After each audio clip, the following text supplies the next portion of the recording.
The whole town of Blackstone Ridge had already decided Eleanor Hayes was finished. 30 years old, a widow, no children, no prospects, just flour on her hands and a bakery that smelled like the only good thing left in her life. They smiled at her face and whispered behind her back, "Poor Eleanor. Such a shame. Some women just aren't meant for happiness." And then a man walked through her door, a man who never explained himself to anyone. And everything those people thought they knew began to crack. This is not a story about luck. It's about what happens when a woman who was written off decides she isn't finished yet. If this story moves you, drop your city in the comments. I want to see how far Eleanor's story travels. Like, subscribe, and stay until the very end. You'll understand why when you get there. The bread always burned a little on the bottom. Eleanor had never figured out why. She'd been using the same cast iron oven for 4 years, loading it with the same amount of pine wood every morning before the sun came up, and still, every third batch, the bottom crust came out darker than she intended. Not ruined, just imperfect. She'd stopped apologizing for it years ago. Character, she called it, when Mrs. Pruitt wrinkled her nose. Carelessness, Mrs. Pruitt called it back, dropping her coin on the counter without looking Eleanor in the eye. That was how most transactions worked in Eleanor's bakery. Coins on the counter, bread in the basket, eyes somewhere else. She didn't take it personally anymore. Or maybe she did, and had simply gotten so good at swallowing it that she could no longer tell the difference. The bakery occupied the narrow ground floor of a 2-story building on Ridgeline Street, wedged between the post office on one side and a feed supply store on the other. The building itself belonged to a man named Gerald Pratt, who lived 3 streets over and collected the rent on the first of every month with the quiet efficiency of a man who expected the money to be there and was mildly annoyed whenever it was. Eleanor had never been late, not once. She was proud of that, even though she suspected Gerald Pratt had never noticed. The front room held 4 small tables, though she rarely had more than 2 occupied at the same time. She'd sewn the curtains herself from flour sacks bleached white and hemmed crooked. She was a baker, not a seamstress. A small chalkboard beside the door listed the day's offerings in her blocky, unpretty handwriting. She'd never had the delicate penmanship the schoolteacher had tried to beat into her as a girl. Sourdough loaf, that's 8 cents. Cornbread, 5 cents. Apple hand pie, 6 cents. Coffee, 2 cents. She made the coffee strong enough to wake the dead, which was one of the things people actually complimented her on, without reservation. By 6 in the morning on the second Tuesday of October, Eleanor had already been awake for 3 hours. She'd punched down the sourdough starter at 3:15, shaped 4 loaves by 4, stoked the oven at 4:30, and pulled the first batch at 5:30. The rhythm of it lived in her body now, the way breathing did. Unconscious, automatic, reliable. She didn't have to think about any of it, which meant she had plenty of space in her head for things she'd rather not think about. The anniversary was in 4 days. She knew better than to let it sneak up on her, so she'd been watching it come from a distance the way you watch a storm move across the plains. Visible long before it arrives. Nothing you can do but wait for it. 4 years since James had died. 4 years since the wagon wheel had cracked on the mountain road above the ridge and sent her husband down a 40-foot embankment with the horse still tangled in the traces. They'd been married 11 months. He'd been 28 years old and had laughed at everything. Genuinely, easily, sometimes annoyingly. And she had loved that about him even when it drove her to madness. People had been very kind for about 6 months after the funeral, and then they had moved on, the way people do. And Eleanor had found herself standing in the middle of her grief like a woman left behind at a train station, watching everyone else's lives pull away from the platform while she stood there still holding her ticket. She'd opened the bakery 14 months after James died. It was not, as people assumed, some kind of healing exercise. It was simpler than that. She had $12, she knew how to bake, and she needed to eat. The romanticism came later, applied by other people who needed her story to have a prettier shape than it actually did. The truth was she'd bought the flour and the starter and the oven with shaking hands, and a terror in her chest that she still felt sometimes when the rent was due, and she'd had a slow week. She was not brave. She was just stubborn, which was not the same thing, no matter what people said. The morning rush, such as it was, came between 6:30 and 8. Miners heading up the North Road, ranch hands passing through town on supply runs, the occasional traveling salesman who needed something more substantial than what the hotel dining room offered at that hour. Eleanor worked the counter alone. She'd tried hiring a girl the previous spring, a 15-year-old named Dottie Marsh who was cheerful and willing, but who had a habit of giving people extra change because she was nervous about subtraction. Eleanor had done the math after 2 weeks and let her go gently, pressing an extra $1 into the girl's hand and telling her to practice her arithmetic. She hadn't had help since. She was pouring coffee for Bill Gantry, the postmaster, when the bell above the door rang and a man she didn't immediately recognize walked in. He stopped just inside the doorway like he wasn't sure he had the right place. He was tall, not dramatically so, but tall enough that he ducked slightly out of habit when he came through the frame, even though the clearance was fine. He had the kind of weathered face that made it difficult to guess age, somewhere between 35 and 45, with deep lines at the corners of his eyes and jaw that hadn't been shaved in several days. His coat was heavy canvas, dark with trail dust, and his boots were the boots of a man who spent more time on horseback than on foot. He looked around the small room with an expression that was difficult to read. Not uncomfortable exactly, but careful, like a man who'd learned a long time ago that most places were not designed with him in mind. "Morning," Eleanor said, because someone had to. "Morning." His voice was lower than she expected and unhurried. "You got coffee?" "I do. Sit anywhere you like. He chose the table farthest from the door, which Eleanor had always noticed was what the more private sort of person did. He set his hat on the table beside him rather than on the hook by the door. Another tell. He wasn't planning to stay long. She brought the coffee over herself and set the cup down without pouring from a distance. Up close, she could see he was tired in a way that had nothing to do with last night's sleep. It was a longer kind of tired. "You passing through?" she asked, not because it was her business, but because Bill Gantry was watching from the counter and would want to know, and this was cheaper than letting him ask himself. "No," the man said. He wrapped both hands around the cup. "I'm Silas Mercer. I run the Double M south of here. Came in for supplies." She knew the name. Everyone in Blackstone Ridge knew the Double M, a cattle operation that had been running for going on 12 years, one of the larger outfits in the county. She'd had no picture of the man who ran it, though. She'd imagined someone louder. "Eleanor Hayes," she said. "This is my place." He looked up at her when she said it, not with any particular expression she could name, just looked at her, like he was filing something away. "Good coffee," he said. "Thank you. Can I get bread?" She brought him a half loaf of sourdough, bottom crust slightly dark, as it happened, and a crock of butter she'd gotten in trade from the Lind farm the previous week. He ate without ceremony and without hurry, and he didn't try to make conversation, which she found herself appreciating more than she expected to. Bill Gantry left at 7:15. 2 miners came and went. A woman named Carol Sims stopped in for a corn cake and spent 6 minutes telling Eleanor about her daughter's new baby in Pueblo, which Eleanor listened to with the practiced attention of someone who understood that what the woman actually needed was to say the words out loud to someone, and that Eleanor was a reasonable substitute for a closer friend. When Carol left, Silas Mercer was the only person left in the bakery. He hadn't looked up from the table the entire time Carol was talking. Eleanor was not sure whether this was because he was genuinely absorbed in his own thoughts, or because he'd learned that other people's conversations went faster when you didn't provide them an audience to play to. She suspected the latter. "What do I owe you?" he asked, pushing back from the table. 12 cents covers it. He put a quarter on the counter and waved off the change. "I'll likely be back through town Thursday," he said. He'd picked up his hat, but hadn't put it on yet. "You're open early? 5 in the morning until I run out of things to sell?" He nodded once. Put the hat on. Left. Eleanor stood at the counter for a moment after the bell stopped ringing, trying to identify what she was feeling. It wasn't much.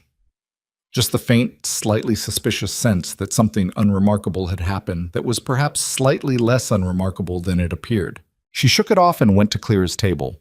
The cup was empty. He'd eaten every crumb of the bread. The quarter sat on the counter where he'd left it. She put it in the till and went back to the oven. He came back Thursday, as he'd said, and again the following Tuesday. He always came early, always ordered coffee and bread, always paid with more than the asking price, and waved off the change. He never stayed more than 40 minutes. He never asked personal questions. He didn't tell stories about himself. He didn't fill silence with noise. What he did do was listen, when she talked. Not in a demonstrative way. He didn't lean forward or make the encouraging sounds that some people made to signal their attention. He just listened, answered when she said something that invited a response. Let the quiet sit between them without feeling the need to break it. Most people, Eleanor had noticed, were uncomfortable with silence. They filled it with whatever came to hand: opinions, observations, the weather, the price of beef, the latest minor scandal. She'd learned to offer these things up herself as a kind of social courtesy, a way of smoothing the transaction so the customer felt warm and welcome and likely to return. She didn't have to do that with Silas Mercer. She wasn't entirely sure what to do with that. The first time they had an actual conversation, the kind where something real was said, it was a Wednesday morning in late October, and Eleanor was in a worse mood than usual. She'd spilled a full batch of starter the night before and had to throw it out, which meant she was working with one less variety of bread and a deep background irritation that she was trying to keep from her face. It wasn't working. "You all right?" Silas said. He said it without preamble, the way he did most things. "I'm fine. You don't look fine." She turned from the counter and looked at him directly, which she didn't always do. He was watching her with that same careful expression. Not intrusive, just observant. "I ruined a batch last night," she said. "The starter. Knocked it off the shelf like an idiot and lost the whole thing." "You keep a backup?" "Of course I keep a backup. I'm not a complete—" She stopped. "Yes, I have a backup. It's just that the backup is 2 weeks younger and it changes the flavor and people notice, and I have to listen to Mrs. Pruitt tell me the bread tastes different, and I already know the bread tastes different, thank you, Agnes." Silas was quiet for a moment. Then, "Mrs. Pruitt finds something wrong with everything?" Mrs. Pruitt could find fault with the sunrise. Something crossed his face that might have been the beginning of a smile. It didn't fully arrive, but the territory was there. "How long to get the main starter back?" he asked. 2 to 3 weeks, if I'm careful." "That's not that long." "No," she admitted. "It's not. But it's still annoying." "It's incredibly annoying." He drank his coffee. She went back to cutting the morning bread. After a moment, he said, "I lost half my cattle last spring to a drought that hit earlier than anyone predicted. Spent 3 weeks convinced I was going to lose the whole operation." She looked up. "Didn't, obviously," he said. "Obviously. Point is—" He seemed to reconsider whether he was going to make a point. Then, "The things that feel like disasters while they're happening usually turn out to be just problems. Not the same thing." She considered this. "Did someone tell you that? Or did you figure it out yourself?" "My father. Took me about 15 years to decide he was right. And now you dispense it freely to near strangers and bakeries?" That almost smile again. "Apparently." The talk started sometime in November. Eleanor didn't hear it directly. She never did. People were more careful than that. She heard it the way you hear water seeping through a wall, not the sound itself, but the evidence of it. The way certain women dropped their voices when she approached.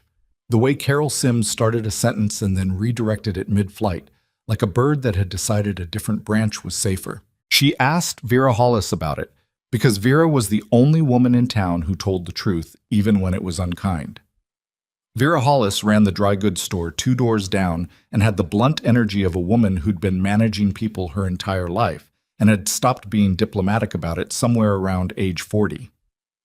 "They're saying Silas Mercer's been coming to your bakery," Vera said, not looking up from the fabric she was measuring. "He has been. He likes the coffee." "They're saying it's not about the coffee." Eleanor was quiet.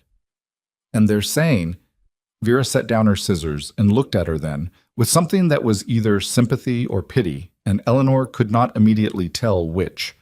"That it won't amount to anything, that he'll get tired of it, or find someone younger who has more to offer." "More to offer?" Eleanor repeated. "Their words, not mine." "What are your words?" Vera picked the scissors back up. "I think people in this town have too much time and too few real problems, but I also think—" A pause. "I think you should be careful not to read more into it than what it is, for your own sake." "I haven't read anything into it," Eleanor said. "He comes in for coffee and bread, that's all." Vera looked at her with the expression of a woman who knew when other people were saying something that was technically true, but incomplete. Eleanor left without buying anything, which was unusual for her. She thought about it more than she wanted to. Not about Silas specifically, or not only. She thought about the thing Vera had said, more to offer. She turned the phrase over in her mind the way you worry a stone in your hand, feeling for its edges. What did she have to offer?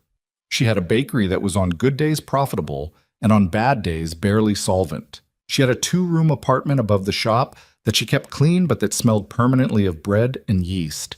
She had 4 years of widowhood and the kind of self-sufficiency that developed not out of preference but out of necessity.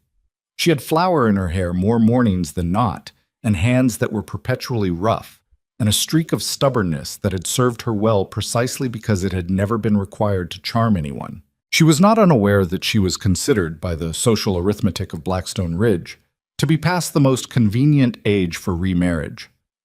30 felt different out here than it did in the cities she'd gathered. In Denver or St. Louis, 30 might be a woman in her prime. In a frontier town that measured women primarily by their reproductive utility and domestic availability, 30 with no children was a category that tended to generate a specific kind of pity. She hated being pitied. She had hated it since she was 7 years old, and her mother had died of fever, and the neighbor women had looked at her with that particular look, and she had wanted to throw rocks at them. She still wanted to throw rocks sometimes. She was working on it. The boy showed up on a Monday morning in early November, and he showed up the way trouble usually showed up in Eleanor's life. Quietly, without announcement, at an inconvenient moment. He was standing outside the bakery door when she came down at 5:45 to start the morning, a small figure in a coat too large for him and boots that didn't quite match. He was trying to look like he wasn't cold, which meant he was very cold. "We're not open yet," she said. "I know." He didn't move. She looked at him. He looked at her. He was maybe 9 or 10, with dark eyes that were older than the rest of his face, and a set to his jaw that suggested he'd been told no enough times to develop a thick skin about it. "Are you hungry?" A pause, during which he conducted some kind of internal negotiation. "Yes, ma'am." She opened the door and held it. He came in. His name was Danny. Daniel Cruz, he told her, though he said it like he wasn't sure the name belonged to him. He'd been at the Harmon Ranch for 6 months, he said, working in exchange for room and board. He didn't say what had happened before the Harmon Ranch, and she didn't ask. She fed him a heel of bread and a cup of warm milk with sugar in it while the oven heated, and she watched him eat with the focused intensity of a child who wasn't sure when the next meal was coming. "You go to school?" she asked. "No, ma'am." "Can you read?" He looked at her like this was a trick question. "Some words." "Which words?" "Horse," he said. "And feed, and water." A pause. "And danger." She tried not to let her face show what she felt about that. A child who'd learned to read the words he needed for survival and nothing else. "You want to learn more?" The internal negotiation again, longer this time. "Why would you teach me?" "I don't know yet," she said honestly. "I suppose I'd need to find out." He came back the next morning, and the morning after that. Tigd. She started with the alphabet. Not recitation, she'd hated recitation as a girl, but application. She wrote words on the back of old flour sacks with a piece of coal and had him figure out the sounds himself, guiding him when he was wrong without letting him feel the wrongness too sharply. He was quick, quicker than she expected, which she supposed was her own prejudice exposing itself. She'd assumed a child who'd spent his life doing physical labor rather than sitting in a schoolroom would be slower on the page. He was not. He was in fact ferociously attentive, with the kind of focus that develops in children who've learned that inattention carries consequences. He knew 40 new words by the end of the second week. She told exactly no one about it. Not because she was hiding it, but because it felt fragile.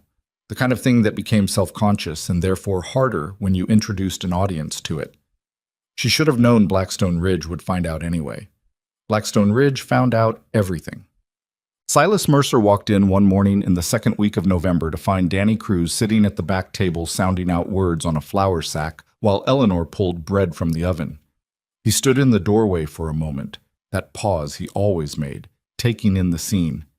"That's Danny Cruz," he said, keeping his voice low enough that the boy wouldn't hear. "Yes. He's from the Harmon place." "I know. Silas looked at the boy, who was now muttering the word window to himself with fierce concentration, and something shifted in his expression. Not dramatically, just shifted. Does Harmon know he's here? I don't know, Eleanor said. He comes before sunup. I feed him, and we work on letters for an hour before the rush starts. And then he goes. Harmon's not a bad man, Silas said slowly. But he's not paying much attention to that boy. I noticed. He was quiet for a moment. You doing this out of charity? She considered the question seriously. I'm doing it because he's sharp, and someone should be paying attention to that. Whether that's charity or self-interest probably depends on who you ask.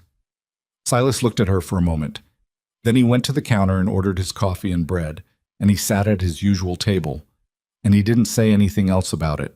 But the next time he came in, he put a book on the counter when he ordered, a small, battered reader, the kind used in one-room schoolhouses. He didn't make a thing of it. For the boy, he said. Eleanor picked it up. McGuffey's First Eclectic Reader. The spine was cracked and 2 pages were dog-eared, and someone had written T. Mercer inside the front cover in a careful child's hand. She looked up at him. My son's, he said. He's outgrown it. She hadn't known he had children. She realized she knew very little about him at all, which seemed strange given how often he'd been in her bakery. He had a son. There were things before the double M, before Blackstone Ridge, before this. A whole life she couldn't see the shape of. Thank you, she said. He nodded once and went to his table. Check. The afternoon she heard Mrs. Agnes Pruitt say it out loud was a Tuesday in mid-November, and Eleanor heard it because she was in the back storeroom and the 2 women at the front table didn't know she was there. I don't know what he sees in her, Mrs. Pruitt said. She had the carrying voice of a woman who believed her opinions were inherently public. He probably just likes the bread, the other woman said. Eleanor didn't recognize the voice, but placed it as possibly belonging to Frances Collier, who worked at the dressmaker's. Men don't ride into town twice a week for bread, Mrs. Pruitt said. But I'll tell you what it is. It's novelty. She's different from the women on the ranches, odd and quiet, and everyone loves a mystery for about 5 minutes. You think he'll stop coming? I think, Mrs. Pruitt said, with the authority of someone delivering a verdict she'd considered carefully, that a man like Silas Mercer is going to want someone who can give him more children. He lost his wife years ago. He's got 1 boy to run the whole ranch. He needs a family. Eleanor Hayes is 30 years old and has no children and no prospects of any, and she's been a widow so long she's practically become part of the furniture. A pause. It's sad, really, the second woman said. Very sad, Mrs. Pruitt agreed in a tone that did not sound especially sad. Eleanor stood very still in the storeroom. She was holding a tin of baking powder that she'd come back for, and her fingers had tightened around it, and she made herself loosen them deliberately, one by one, because she did not intend to dent a perfectly good tin over Agnes Pruitt. She waited until she heard the women stand to leave. She waited until the bell above the door rang and faded. Then she set the tin down on the shelf, breathed, part of the furniture. She had been called worse things, probably. She couldn't think of any at the moment, but she was confident they existed. She picked the tin back up and carried it out to the counter and measured out what she needed for the next batch, and she did not cry, which felt like a small victory. She thought about saying something to Silas, not about Mrs. Pruitt. She wasn't going to do that to herself. But she thought about acknowledging it somehow. The talk. The fact that his repeated presence in her bakery was generating a kind of narrative that neither of them had written and that both of them were presumably aware of. She almost did it on a Thursday morning when the bakery was empty and the conversation had wandered somewhere more honest than usual. They'd been talking about the winter. It was coming early, the old-timer said. The signs were all there. And he'd mentioned that the cattle drive was scheduled for before Christmas, which was going to be close. That worries you? She asked. Worries me a little, he said, which she suspected was a significant admission from a man who did not generally confess to worry. The weather or the timing? Both. Neither one alone would be the problem. She poured herself a cup of coffee, and she didn't usually drink with customers, but the morning had been cold and she'd been on her feet since 3, and sat down across from him, which she also didn't usually do. He noticed. He didn't remark on it. My father was a cattleman, she said. before he lost the herd to tick fever. I know what a bad drive can do. Silas looked at her. I didn't know that. There's a lot you don't know about me. There's a lot you don't know about me, he said, not defensively, observationally. I know you have a son named Thomas, she said, because of the book. Something in his face went briefly and carefully neutral. Tom. He's 13, lives with his grandmother in Denver while he goes to school. You miss him. A long pause. Every day. She didn't push it. She understood about missing. She had her own version of it, a different shape, and she didn't need to compare the two to know they were both real. She almost said it then. People are talking about you coming in here, but she stopped herself. Because saying it would change something, and she wasn't sure what, and because she didn't entirely know what she wanted the thing to change into. So she drank her coffee, and he finished his bread, and outside the window Blackstone Ridge went about its morning business. And for a little while the bakery was the quietest it had ever been. Chisette. The last Saturday of November, Danny Cruz read a full sentence out loud for the first time. He'd been working at a page in the McGuffey Reader, slowly, halting, his finger tracing each word. And then suddenly the halting stopped and the words connected, and he read, "The cat sat on the mat and the rat ran away." He stopped, looked up at Eleanor with an expression she would remember for a long time. Surprise that was almost fear, because good things sometimes felt dangerous when you weren't used to them. "You read that," she said. "I read that," he said slowly, like he was testing whether it was true. "You did." He looked back down at the page. Read it again, quieter this time, to himself. Then he looked up with something that was not quite a smile, but was adjacent to one. The expression of someone who has just discovered a door they didn't know existed. "What else is in here?" he asked, meaning the reader. "More sentences," she said. "Stories. More words." "How many?" "A lot." He considered this with the gravity of a small person receiving a large inheritance. "Okay," he said. Eleanor turned away to check the oven, because she had something in her eyes, and she preferred to be private about it. December came in cold and gray, and with it came a change in the quality of the silences in Eleanor's life. They were the same silences they'd always been. The silence before the oven heated, the silence of the Sunday afternoon when the bakery was closed, and the street outside was quiet and the world felt very small. But they felt different. Not heavier, just populated somehow. Filled with things she was noticing when she hadn't been noticing them before. She noticed that she looked up when the bell above the door rang now, in a way she hadn't last spring. She noticed that she saved the first good loaf of the morning, not consciously, not as a policy, just as something that happened. She noticed that when something went wrong with the bread, her first thought was often what she would say about it to Silas Mercer, and she noticed that she noticed this, which was one level of noticing too many. She was not foolish enough to call it anything yet. She'd been married. She knew the difference between the thing and the idea of the thing, and she was not going to mistake one for the other again just because she was lonely. But she didn't close the door on it either. She was not done. Whatever Agnes Pruitt and the rest of Blackstone Ridge had decided about her future, about what she had to offer, about the category of woman she was, and the kind of life available to that category, they had decided without asking her. She swept the flour from her floor at the end of each day and set the starter for the next morning and climbed the stairs to her small apartment and lay in the dark and thought about bread, and the boy who was learning to read, and a man who left his hat on the table instead of the hook. And she thought, I am not done. She thought it quietly, the way she did most things, but she thought it with certainty. On the last day of November, Silas Mercer walked into the bakery and left his handkerchief on the table. She didn't notice until after he'd gone. She was dealing with a burned batch and was not at her most observant. She found it when she cleared the table. A plain cotton square, dark navy, initialed SM in the corner in thread that had faded from what she guessed was once black. She held it for a moment. Then she put it in her apron pocket, thinking she'd return it the next time she saw him. She didn't see him for 2 weeks.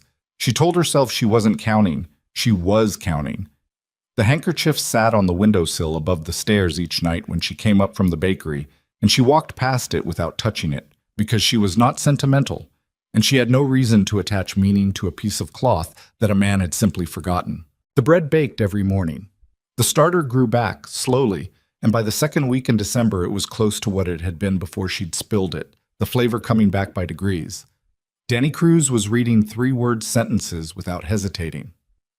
Blackstone Ridge was talking.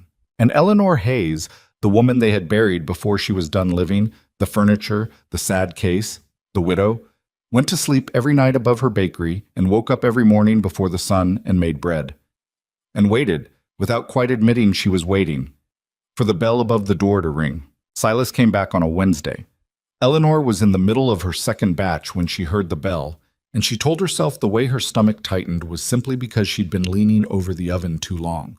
She straightened up, wiped her hands on her apron, and walked out to the front room with an expression she had carefully arranged to be ordinary. He looked the same as always, coat dusted from the road, hat in his hand, that particular stillness he carried everywhere like it was another layer of clothing. "You were gone a while," she said. She meant it to come out neutral. It came out slightly accusatory, which she immediately wished she could take back. He set his hat on the table. Fence line came down in the north pasture. Took longer than it should have. "Coffee?" "Please." She poured it and brought it over. He'd already noticed the handkerchief on the counter, but she'd placed it there that morning without entirely deciding to, just moved it from the windowsill upstairs to the counter downstairs, which she told herself was practical and nothing else. "Left that here," he said. "I noticed." He picked it up, folded it once, put it in his coat pocket. Didn't say thank you, which she'd come to understand was not rudeness but simply the way he operated. He acknowledged things without performing gratitude over them. "The boy been coming?" he asked. "Every morning." "How's he doing?" She sat down across from him, which had become less unusual over the past few weeks.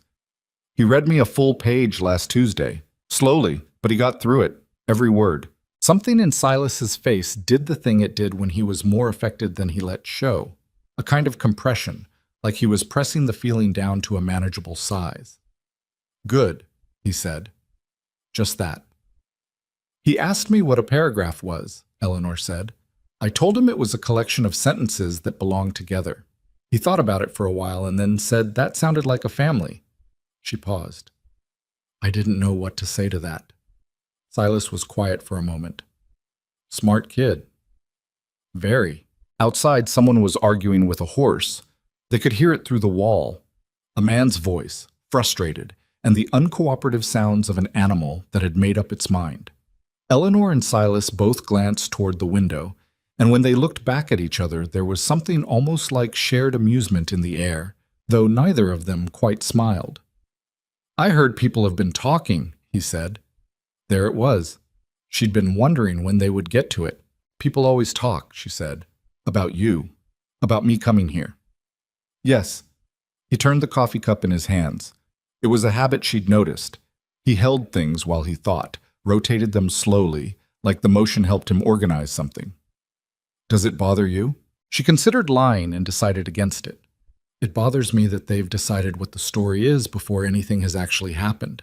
It bothers me that the most interesting version of events, according to Agnes Pruitt, is that you'll eventually get bored and leave." She kept her voice even. "It doesn't bother me that they're talking. I stopped being able to control that a long time ago." He nodded slowly. "Same."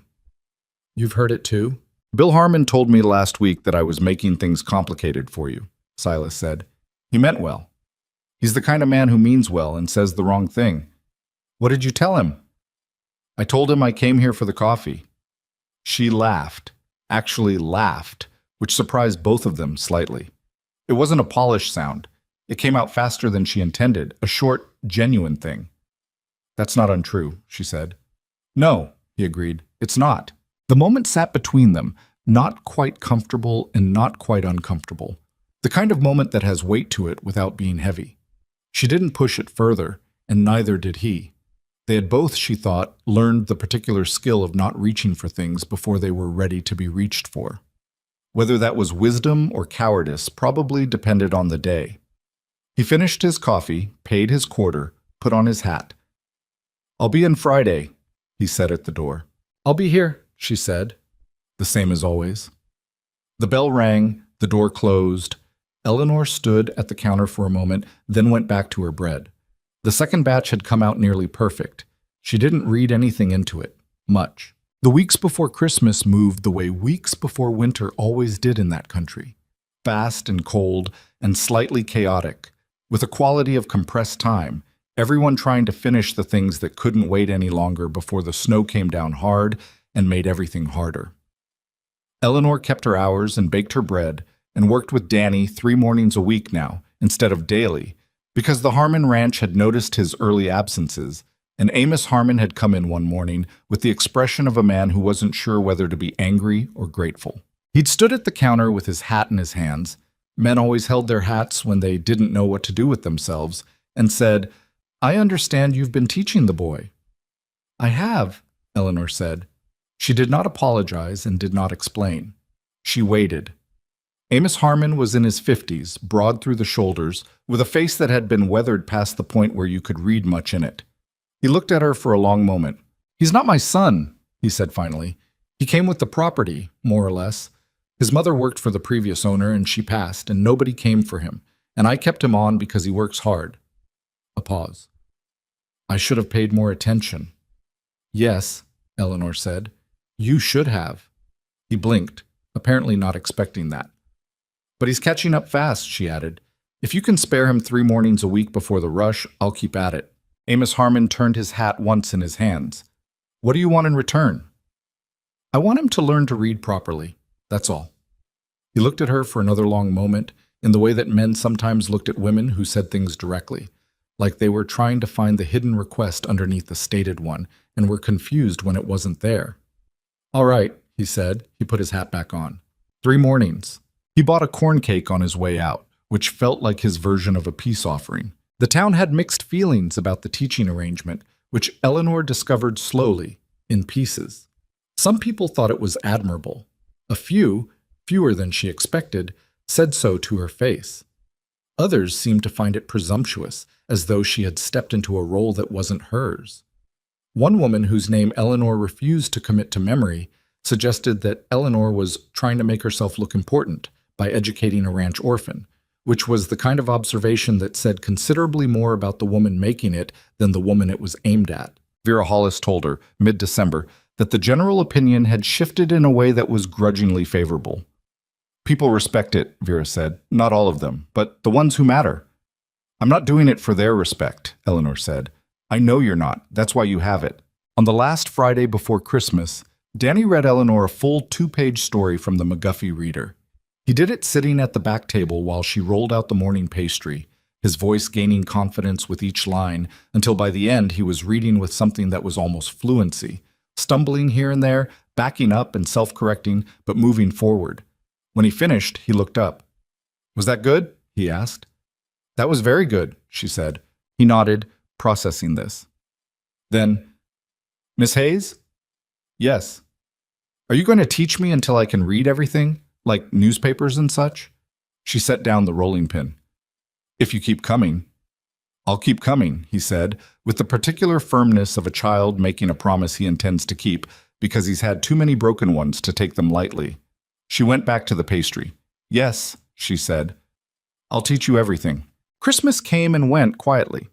Eleanor spent the day baking things she didn't sell, not for any particular reason, just because baking was how she managed feelings she couldn't otherwise do anything about, and the holiday had a way of surfacing feelings she'd done an adequate job of burying the rest of the year.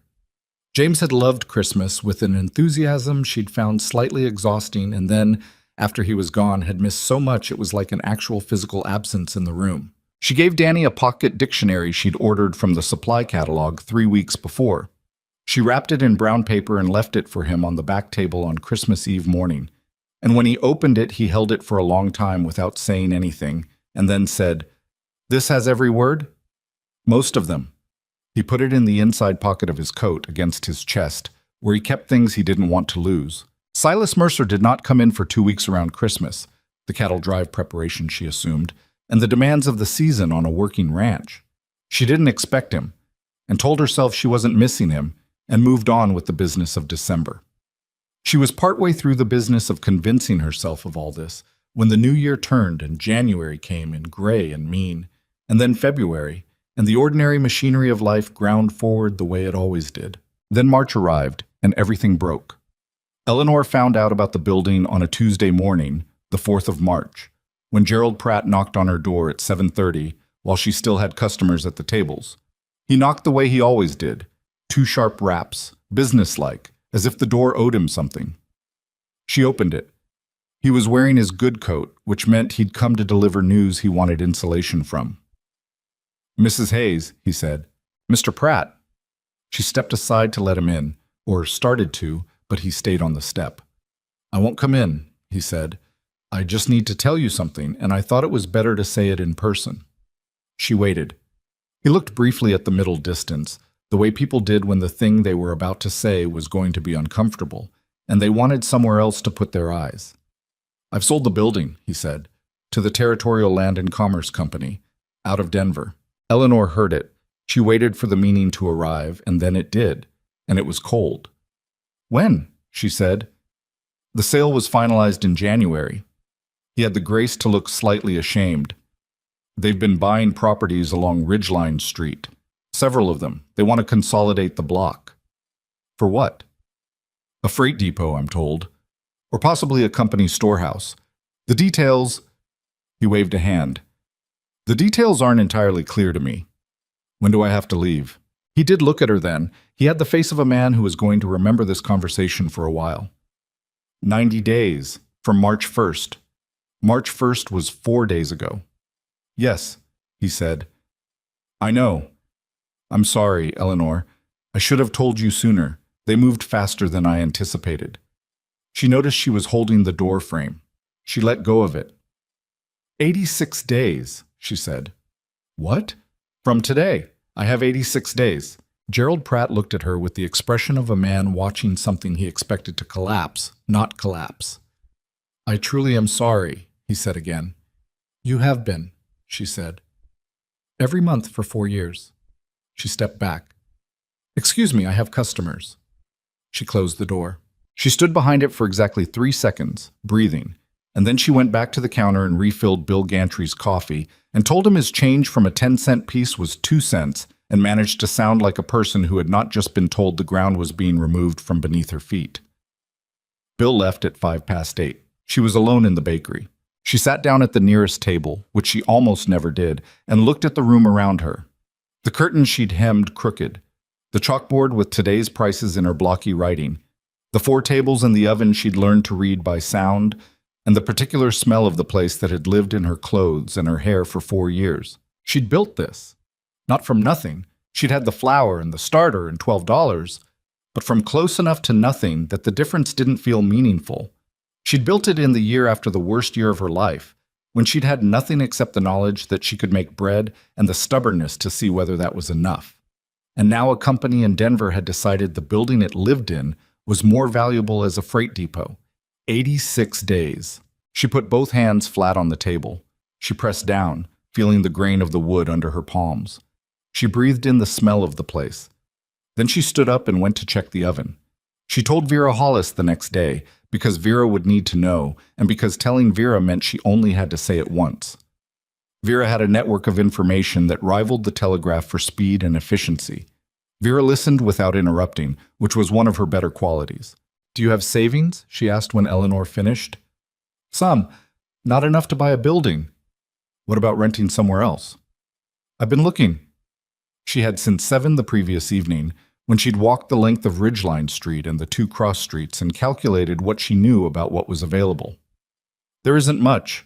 The Tyler building on 2nd Street has a space, but it's half the size and needs work I can't afford." "Could you do half the business?" "I could do half the business and lose 1/3 of my customers because they won't walk an extra block." She said it without bitterness. It was simply true. "And then I'd be trying to keep the starter going in a kitchen that isn't built for it." Vera was quiet for a moment. "What are you going to do?" "I don't know yet," Eleanor said, which was the most honest thing she'd said in several days. Vera put her hand briefly on Eleanor's arm, a gesture so unusual from Vera that it landed harder than it would have from anyone else. "Tell me when you know," Vera said. The next time Silas came in, Eleanor almost didn't tell him. It wasn't his problem. She didn't want to be a problem that needed solving, which was a particular sensitivity of hers that she recognized as not always rational, but felt strongly about regardless. But she'd been carrying the 86 days, now 73, around with her like a stone in her boot, and she was tired. And he came in on a Friday morning when the weather was especially miserable and the bakery was empty of other customers. And he looked at her face and said, "What happened?" She told him. He listened the way he always listened, without filling in the pauses, without offering solutions before she'd finished talking. He let her say the whole thing, the building and the company and the 90 days and the Tyler space that was too small and the savings that weren't enough. When she finished, he was quiet for a moment. "Have you heard of the Territorial Land and Commerce Company before?" he said. "No." "I have." He said it carefully, like he was measuring each word. "They've been active in 3 counties, buying up commercial property on main streets, offering sellers good money, and then—" He paused. "There are rumors." "What kind of rumors?" "That not all the purchases have been entirely clean." He set down his cup. "There's a man named Aldrich Cole who runs the operation. He moves fast and he doesn't tend to take no for an answer." The name meant nothing to her. "Is he dishonest?" "I don't know that I can say that," Silas said. "I can say I've heard things that made me cautious. Other ranchers who've dealt with his company have had complications." She digested this. "That doesn't help me with my 86 days." "No," he said, "it doesn't." She refilled his coffee without being asked, which was something she only did for him. He waited until she'd sat back down. "Eleanor," he said. She looked at him. He turned the coffee cup in his hands twice. Stopped. "I've been trying to figure out how to say this," he started, and then stopped again. He had the expression of a man who prepared for most things, but had not adequately prepared for this particular moment. She waited. "I've been coming here since October," he said. "Twice a week, most weeks. And I know people have been talking, and I know it's put you in an uncomfortable position, and I—" He looked at the table, then back at her. "I'm not good at this. I want you to know I know that." "At what?" she said, because she needed him to say it. "At saying the thing." He exhaled slowly. "My wife died 7 years ago, fever. And I spent a long time after that being very certain that I wasn't looking for anything else. And then I came in here in October for coffee. I could have gotten at the hotel and—" He stopped, set the cup down. "I have no speeches prepared." "I noticed," she said. "I have a ranch that's working and a son who's coming home in June and a life that has some good things in it and some significant problems." He met her eyes. "I'd like to know if any of those things might include you, in a formal capacity." The silence that followed was the longest one they'd ever shared. Eleanor was aware of her heartbeat in a way that she normally was not. "Are you asking me to marry you?" she said. "I am," he said. "Badly." "You're asking me badly?"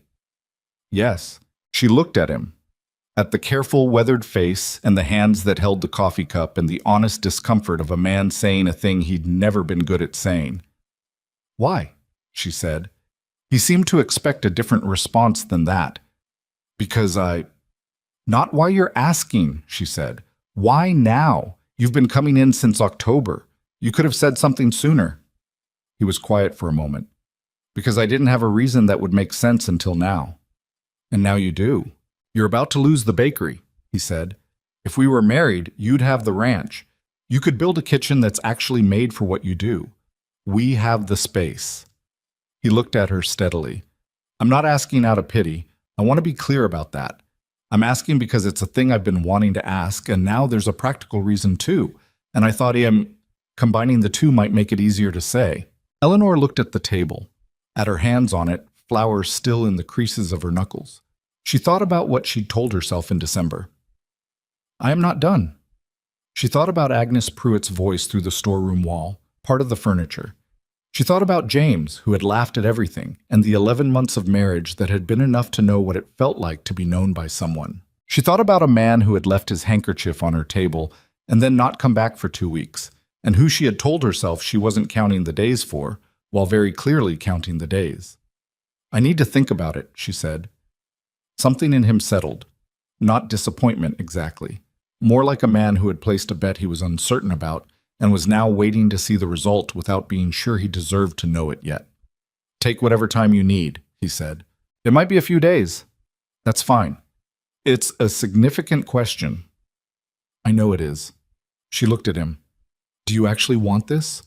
Not because of the bakery, not because of the practicality. He held her eyes without looking away. I wouldn't have asked if I didn't. People say things they mean in the moment, she said. That's not the same as meaning them all the way through. No, he agreed. It's not. I can't prove the difference to you. Not today. He paused. That's probably not very reassuring. It's actually more reassuring than if you'd told me you were certain of everything, she said. He looked at her with an expression she couldn't quite name, something between surprised and quietly grateful. She stood up, went to the oven and checked the bread, which didn't need checking because she needed to do something with her hands, and this was the nearest available thing. Thursday, she said, with her back to him. Thursday? Come in Thursday. I'll have an answer for you. She heard him stand, heard him put on his coat. She didn't turn around because her face was doing something she preferred he not see yet. Thursday, he said. The bell rang. Eleanor stood at the oven with both hands on the iron door, the heat against her palms, the smell of bread rising around her. 73 days. A question she hadn't asked for and couldn't stop turning over, and the particular, terrifying, quietly thrilling sensation of a life that had just, without permission, become uncertain in a completely different direction than it had been uncertain before. She pulled the bread from the oven, set it on the rack, looked at it.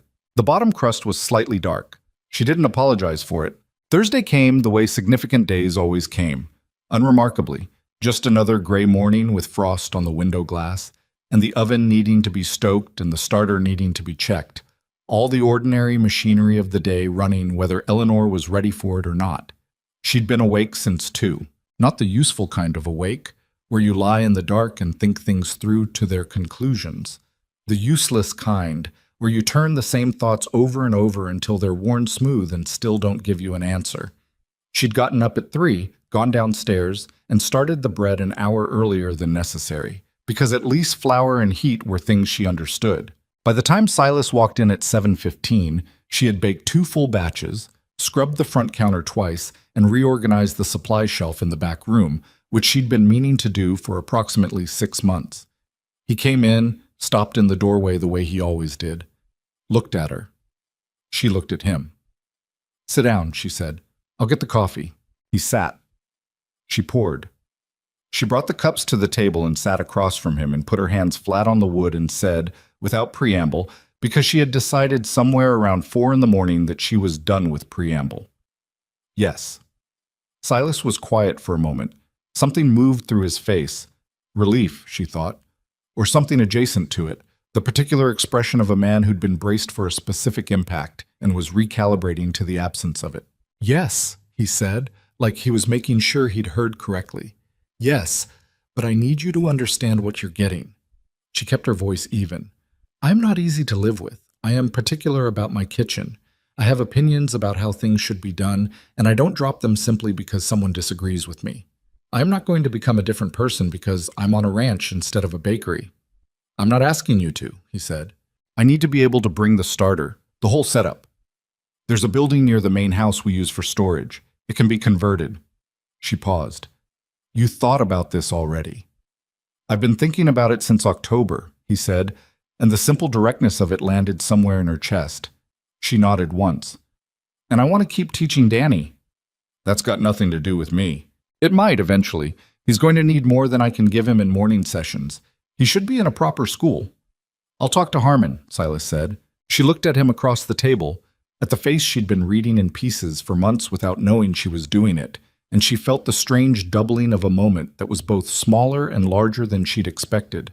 She had imagined, when she was younger, that the significant moments of a life would feel more ceremonial than this, that they would arrive with some kind of internal music. They didn't. They arrived looking like an ordinary Thursday morning with coffee going cold between 2 imperfect people who had no idea what they were doing. All right, she said. All right, he said. They got married 6 days later. The ceremony was at the county clerk's office, which smelled of old paper and pipe tobacco and had a single window that faced a brick wall. The clerk was a thin man named Edwin Bosch, who performed the service with the brisk efficiency of someone who'd done it many times and had stopped attaching sentiment to it. Vera Hollis stood on Eleanor's side because Eleanor asked her, and because Vera would not have forgiven her if she hadn't. A ranch hand named Pete Dalloway stood with Silas, a broad-shouldered man of few words who pumped Eleanor's hand afterward with great sincerity and said, "He's a decent man, ma'am. That's about all I can tell you," which Eleanor found more reassuring than any longer speech would have been. They did not have a wedding dinner. They had coffee at Eleanor's bakery, her bakery, still, for the weeks remaining on the lease, because it was the most natural place they both knew how to be, and because neither of them was the kind of person who required a celebration to make a thing feel real. Mrs. Pruitt found out before noon. Eleanor knew this because by 1 o'clock the traffic past her bakery window had taken on the particular pattern of people walking past twice, once to confirm the report, and once because they hadn't quite believed it the first time. She did not go out to address this. She baked bread and let the town do what the town was going to do. The move to the Double M took 2 weeks to arrange. Eleanor had more to pack than she expected and less help than she'd thought she'd need, the two things balancing out imperfectly, the way most things did. She took the oven apart piece by piece, and Silas sent 2 ranch hands with a wagon to carry it, which was the most romantic gesture she received in the process, though she didn't say so. The building near the main house was, as Silas had said, a storage space, rough-framed, with a dirt floor and a roof that needed one patch on the south corner. She stood in the middle of it and tried to see what it could become instead of what it was. "I need the floor planked," she said, "and a proper flue for the oven. And more light. That north wall needs another window." Silas was in the doorway. "That's manageable. And a cold shelf for the butter and the eggs. Not outside, inside, with a vent to keep the temperature." He wrote nothing down. He just listened in the way he did. The kind of listening that she'd learned to trust actually went somewhere.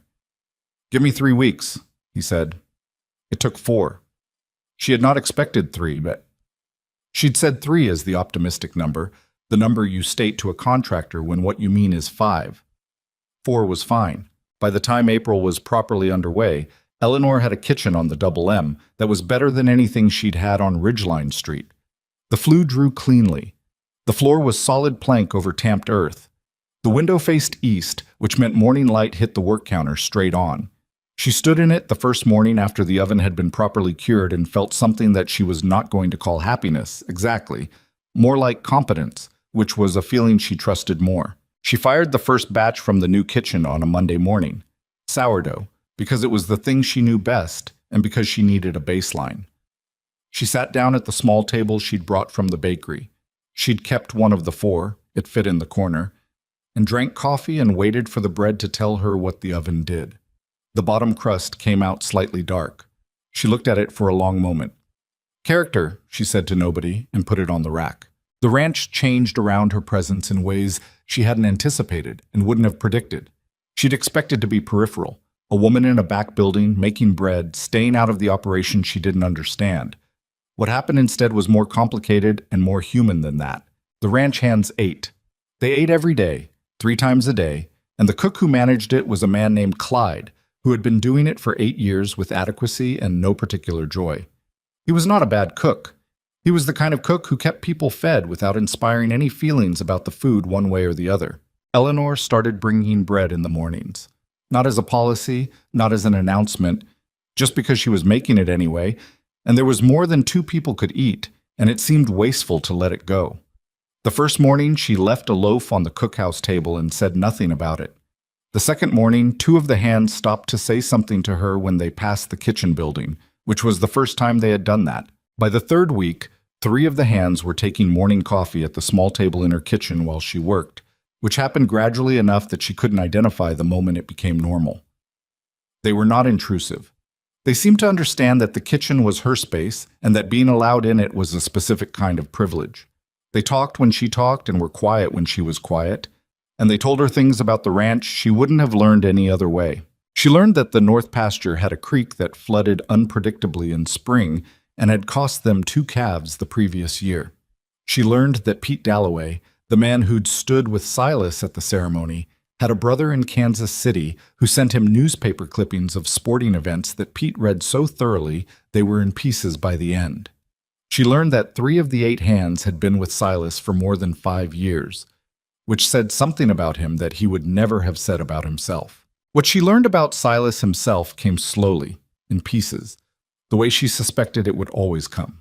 He was not a man who explained himself. He showed up in the kitchen some evenings when the work was done and sat at the small table and drank coffee, and sometimes he talked and sometimes he didn't, and she had adjusted to both states without finding either one unbearable. He was not easy to live with, she discovered. He was particular about the ranch in ways that occasionally made her want to throw something. He had strong opinions about which tasks needed doing in what order, and he communicated these opinions in the least efficient way possible, which was to do the tasks himself in a pointed way that he apparently believed was self-explanatory. She had told him, after the third instance of this, that if he wanted something done differently, he would need to say so out loud using actual words in an actual sentence addressed to an actual person. He had looked at her with the expression of a man who had just been told something obvious in a way that made it clear it was not, in fact, obvious to him. "That's fair," he said. "It's not a question of fair," she said. "It's a question of me not being able to read your mind." "I know," he said. "I'm used to—" He stopped. "What?" "Working with people who've been around long enough to know what I want without me saying it." "That takes years," she said. "I know. So you're going to need to say the thing." He looked at her steadily. "That's going to be difficult for me." "I believe it," she said. "Say it anyway." He did after that. Not perfectly, not without visible effort, but he said it. She considered that a meaningful development. She said the things she needed to say too, which was occasionally easier than she'd expected and occasionally harder, because honesty required a different kind of courage when you actually had something to lose. They were, she thought, two people building a language between them. It was halting and imprecise, and sometimes they got it completely wrong, but it was theirs, and she thought it would eventually be sufficient. The cattle drive was set for the second week of November. Eleanor had known about it since before the wedding. Silas had mentioned it the morning he proposed, as one of the significant facts of the year, the way a farmer might mention harvest season. The Double M drove their cattle to the railhead at Fort Benner every autumn, a 5-day ride into increasingly rough country as the season turned. This year, Silas had pushed the timing earlier than usual because the signs of early winter were everywhere. The old-timers reading the animal behavior, the color of the sky at certain hours, the feel of the air. She didn't say she was worried. She didn't think he would want her to say it, and she wasn't sure it would help anything if she did. Instead, she did what she always did with worry, which was convert it into action. She spent 3 days preparing food for the drive. Not just staples, she made things that would keep and that would be worth eating, hardtack that was actually edible rather than jaw-breaking, smoked meat that she'd arranged a trade for with the Lynns, dried apple pieces coated in a little sugar, jerked beef that she'd done herself in the kitchen over 2 days. She packed it carefully into the saddlebags and supply pack, and when Silas saw the volume of it, he raised both eyebrows.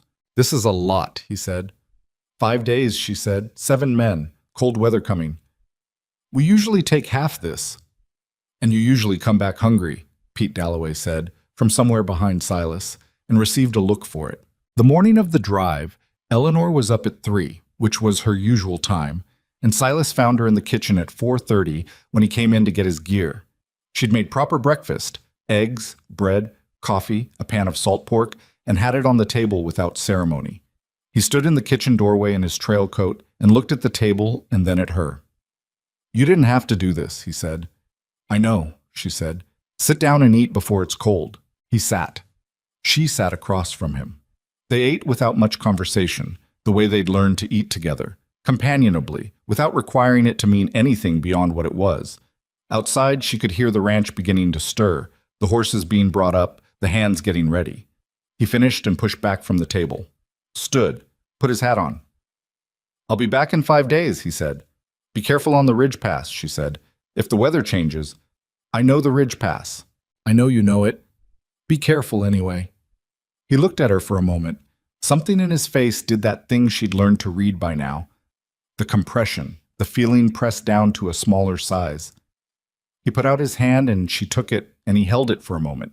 Not dramatically, just held it, and then let go. 5 days, he said.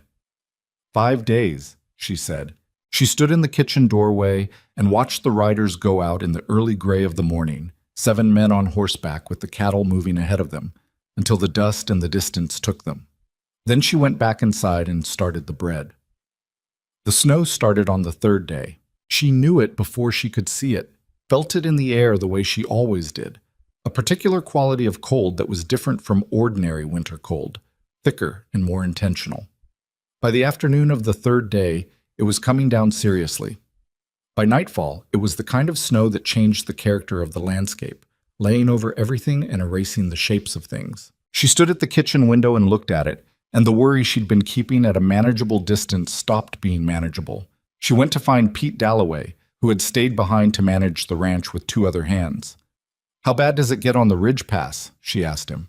She asked it directly, without softening it, because she needed a real answer. Pete looked at the sky and then at her. "Depends on how long it lasts," he said. "The pass is protected some by the rock walls, but if this goes on past tomorrow—" He didn't finish the sentence. "They have shelter?" "There's an old cabin, about a mile past the high point. The Mercer crew has used it before." He paused. "Mr. Mercer knows where it is. If it came down hard, he'd have them pull up there." "How old is the cabin?" Pete hesitated. "How old, Pete?" "Old," he said. 16, maybe 20 years. Nobody's been up there in a while." That night she barely slept. She lay in the dark and listened to the snow against the window and ran the calculations she didn't want to be running. Distance, temperature, the way exposure worked on the body, the particulars of frostbite and hypothermia that her father had told her about when she was a girl because he'd believed women should know the things that could kill them. The storm lasted 3 days. By the 6th day, 1 day passed when they should have returned, the ranch hands began checking the road east every few hours. Pete Dalloway was visibly managing his own worry, doing it with the particular efficiency of a man who'd been doing it longer than Eleanor had been alive. On the 7th day, a rider came back. His name was Cole Whitfield, one of the younger hands, and he came in on a horse that had been pushed hard, his face raw from the cold. Eleanor was at the door of the main house before he'd fully dismounted. "Mr. Mercer?" she said. Whitfield's face was difficult to read. "We got separated, ma'am. The snow came down fast on the backside of the ridge, and visibility went to nothing. We got the cattle to the lower ground and waited out the worst of it, but—" He stopped. "But—" He went back up for Davis, one of the hands who'd fallen behind. "We waited at the lower camp for 2 days. He didn't come back down." The silence that followed was so complete she could hear the horse breathing. "Search parties?" she said. "We sent 2. The second one found Davis. He'd made it to a rock shelf and sheltered there. He's all right. Cold, but all right." Whitfield looked at her with the eyes of a young man who did not want to be the one saying what he was saying. "We couldn't find Mr. Mercer." The next 6 hours were the worst of her life, or close to it. People came. The ranch hands gathered. Someone, she couldn't remember who, had sent word to town, and by mid-morning there were men in the yard talking about search routes, which passes were accessible, how long a man could survive if he'd found any kind of shelter. Eleanor stood in the middle of all of it and listened and did not fall apart, which cost her something she couldn't name. She heard the word survive used twice in context that made clear people were beginning to calculate odds, and both times something in her went very cold and very focused. On the 2nd day after Whitfield returned, a formal search party came back without him. "Mrs. Mercer," the search leader said, "a man named Galt from town, who organized these things with professional competence and professional distance. We've covered the accessible ridge area. The upper pass is still blocked. We'll try again when the snow settles." "When will that be?" 3, maybe 4 days. She looked at him. "And what are his chances after 3 more days?" Galt looked at her the way men looked at women when they were about to say something they believed was kind and was actually condescending. "Ma'am, don't," she said. What are his chances?" A pause. "If he found shelter, if he had food, if the temperature doesn't drop further." He stopped. "They're not impossible." It was not comfort. It was a calculation, and she would take a calculation over false comfort every time. That night, after the ranch had gone quiet, and Pete was asleep in the bunkhouse, and the snow had stopped for the first time in days, Eleanor sat at the kitchen table and made her own calculation. She knew the ridge. Not the way Silas knew it, not the way the ranch hands knew it, but she'd listened carefully every time anyone had described it. She knew the lower camp and the upper pass and the fact that there was a cabin a mile past the high point that was old and possibly unusable and possibly the only thing standing between Silas Mercer and the cold. She thought about the food she'd packed, 5 days' worth. He'd been up there 9. She thought about Danny Cruz reading a full page from the McGuffey reader and saying, was that good? Like he needed permission to believe in his own success. She thought about a man who turned a coffee cup in his hands when he was thinking. She thought about 5 days said in a kitchen at 4:30 in the morning and the way he'd held her hand before he left. She got up from the table. She went and knocked on the bunkhouse door until Pete Dalloway opened it, squinting in the cold. I need you to tell me exactly how to get to that cabin, she said. Pete looked at her, looked at the sky behind her, which was clear now, the stars very bright and very cold. Mrs. Mercer, Pete. He was quiet for a moment. You're not going to sleep until someone goes up there, he said. I'm not going to sleep. And if you won't tell me, I'll go without knowing, and that will be worse for everyone. Another long moment. He looked at the sky again, reading it the way men who'd lived in this country all their lives read it. Snow's done, he said. Yes. Cold, but manageable. Yes, he exhaled. Give me 10 minutes to get dressed, he said. I'm coming with you. She had not expected that. She looked at him, this broad-shouldered, plain-spoken man who had told her on her wedding day that Silas was decent, and that was about all he could tell her. You don't have to, she said. I know I don't, he said. 10 minutes. They left before dawn, 2 riders on the frozen trail with enough food and blankets for 4 people, because Eleanor had packed for 4 people without entirely deciding to. The cold was the kind that made the air feel brittle, the kind that burned your face and made your eyes water immediately. She did not think about what they might find. She thought about the next footfall and the one after that, and the particular quality of paying attention that got you through difficult terrain without catastrophizing, a skill her father had taught her and she'd spent 20 years thinking she'd never need. The upper pass was passable, barely. The snow was packed hard and the horses were careful about it, but passable. They found the cabin exactly where Pete said it would be, a low structure of dark timber nearly buried in the drift, barely visible against the white. Eleanor dismounted before the horse had fully stopped. She reached the door and pushed it. It resisted, snow packed against the base, and she hit it with her shoulder and it gave and she went in. It was dark inside, cold, but not the same cold as outside. There had been a fire at some point. The smell of smoke was present, old and faint. She let her eyes adjust. He was in the back corner, wrapped in what appeared to be his coat and a saddle blanket, and possibly every piece of clothing he had with him. And he was alive. She could see the rise and fall, but he did not look like a man who had much left. Silas, she said. His eyes opened. Slowly, with the particular difficulty of a person who is very cold and very tired, and has been alone long enough that the presence of another person takes a moment to process. He looked at her. Eleanor, he said. His voice was rough and very quiet. Yes, she said. She was already moving toward him, pulling the blanket from the pack on her back. I've got you. Don't try to get up. How? He stopped, swallowed. How did you find me? Pete told me about the cabin. She was wrapping the blanket around him, assessing, hands, face, the signs she knew to look for. His fingers were cold but not the wrong color. His face was wind-burned and cracked. His lips were dry.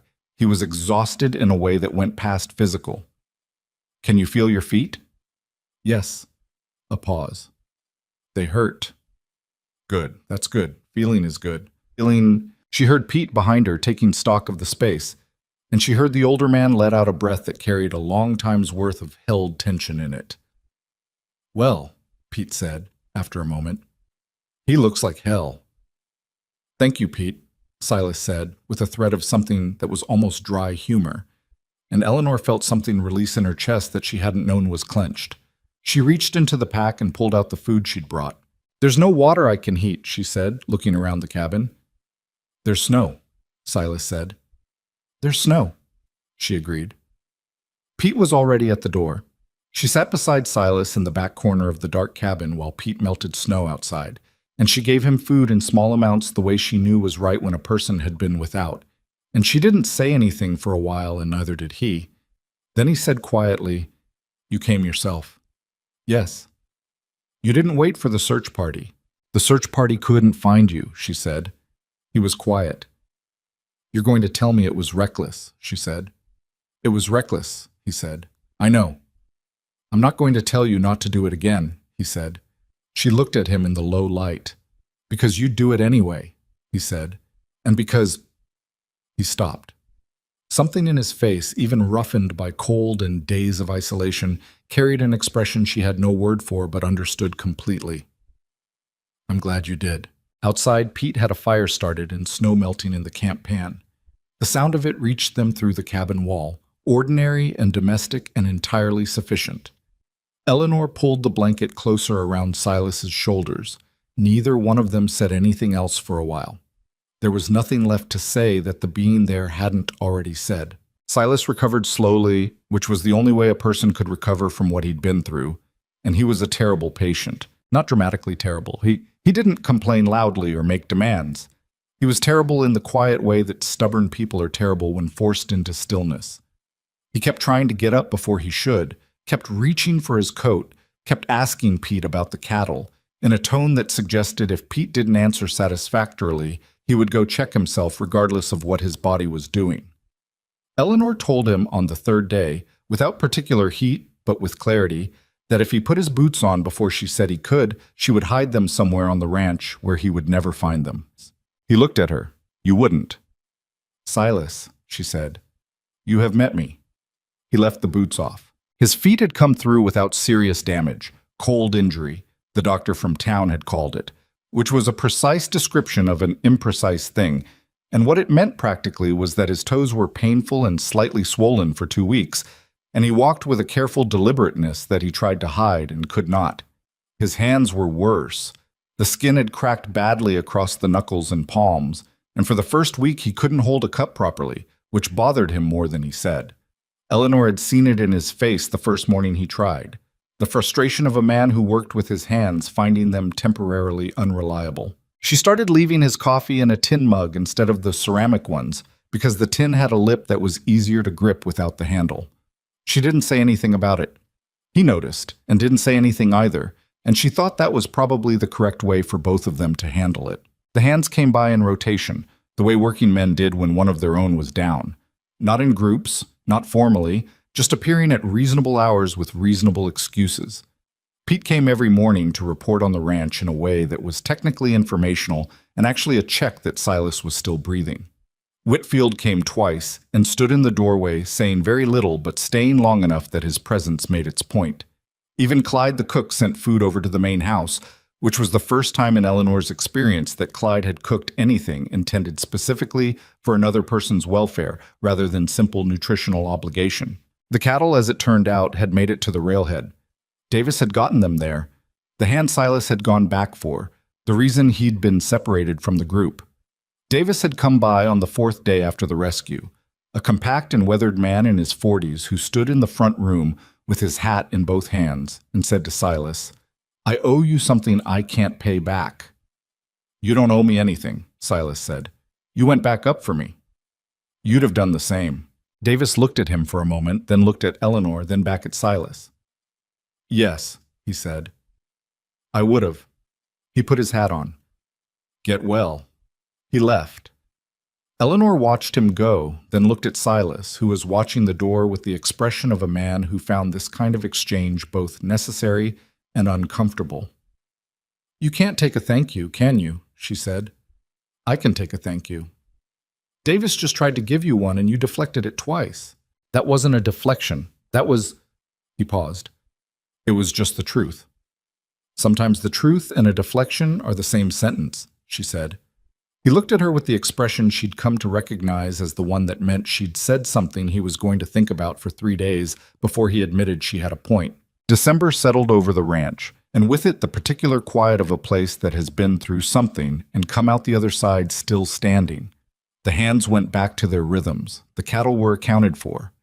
The kitchen turned out bread every morning, and the smell of it reached the bunkhouse and the main house, and apparently Pete told her one afternoon, could be detected at the property line on a still day, which he said without irony and which she chose to take as a compliment. It was in this period of recovery, Silas mending, the ranch resettling, the days growing short and cold, that Eleanor found the ledgers. She had not been looking for them. That needed to be stated plainly, because the way events arranged themselves afterward had a quality that could be made to look like intention, and it was not intention. It was a Tuesday afternoon, 3 weeks after they'd brought Silas back from the mountain, and she'd gone into the storage room at the back of the main house looking for the spare lamp oil because the kitchen lamp was running low. The storage room was a long, low-ceilinged space that held the accumulated practical miscellany of a working ranch: tools, spare harness, winter supplies, boxes of things that had been put away for later and then forgotten about. She found the lamp oil on the second shelf. On her way out, she knocked over a wooden box that had been balanced imprecisely on the edge of the third shelf. It hit the floor, and the lid came off, and several papers spilled out, and she crouched down to gather them back up, because that was what you did. She picked up the first paper and looked at it. Then she looked at it more carefully. It was a property transfer document, the kind the county clerk's office produced. She recognized the format from the paperwork Gerald Pratt had shown her when she'd first leased the building on Ridgeline Street. But the signature at the bottom was not right. She'd seen property transfer documents. The signatures were notarized, witnessed, dated. This one had the shape of all those things, but something in the proportions was wrong. The ink distribution wrong. The way the witness signature sat on the line slightly misaligned with the printed label below it. She looked at the name in the transfer. William R. Sandow, transferring property at 14 Ridgeline Street, Blackstone Ridge, to Territorial Land and Commerce Company as of November 3rd, 1883. She knew that building. It was the dry goods store 2 doors down from where her bakery had been. It belonged to a man named Sandow, who'd been in business there for 11 years. She looked at the date. November 3rd. Sandow had been at the harvest supper on November 3rd. She remembered because he'd been seated across from her and had talked at length about a new delivery contract he'd just signed. A man who had just sold his building did not talk about new delivery contracts. She sat on the floor of the storage room for a moment with the document in her hands. Then she went through the rest of the box. There were 14 documents, 14 property transfers, all in Blackstone Ridge, all to the Territorial Land and Commerce Company, all signed between October and January. She knew by sight or by reputation at least 9 of the properties listed. 2 of them she was nearly certain had not been sold: the Garvey building on 2nd Street, the mill property at the north end of town. 3 others she had only passing knowledge of and couldn't say with confidence either way, but 9 was enough. She sat in the cold storage room for a long time. Then she got up, put the documents back in the box, carried the box out to the kitchen table, and started reading every page more carefully than she'd read anything in a long time. She showed Silas that evening. He sat at the table in the kitchen and went through the documents one by one, slowly, with the focus of a man who was not going to react until he understood what he was looking at. Eleanor stood at the oven because she was too restless to sit, making coffee she didn't need, watching him read. When he finished the last page, he set it down. "Where did you find these?" "Storage room, back shelf. They were in a box that looked like it had been put there to be forgotten. They weren't Gerald Pratt's. He sold the building. He wouldn't have documents on the others." "No," Eleanor said. "I don't think these came from Pratt." She'd been thinking about this since the afternoon. "I think someone put them there. Someone who needed them somewhere they wouldn't be looked for." Silas looked at her. "Aldrich Cole's operation has been through this ranch. His surveying men last spring. They came through with a survey team assessing the South Road. I let them through." He paused. "One of them was in the main house for about an hour. I was out with the cattle." The silence that followed had a particular texture. "They used your property as a hiding place," she said, "until they needed them." She pulled out a chair and sat down. 14 transfers. 9 of them, I'm almost certain, are forged. These are people's businesses, Silas. Their land. If Cole has been filing these with the county, then people have been losing property they didn't sell. And they may not even know it yet. She spread her hands flat on the table. Or they know something is wrong and they can't prove it because they don't have what's in this box. He looked at the documents, looked at her. "This is dangerous," he said. "Shane, Cole has lawyers and connections in Denver. If we take this to the wrong person, then we take it to the right person. Which is who exactly? She'd been thinking about that too. Not the county clerk. Cole could have influence there. That's how the filings got through. Not the sheriff alone. He can't act without evidence presented properly. She paused. There's a town meeting Thursday. The whole council will be there. Half the property owners in town. You want to go public with it?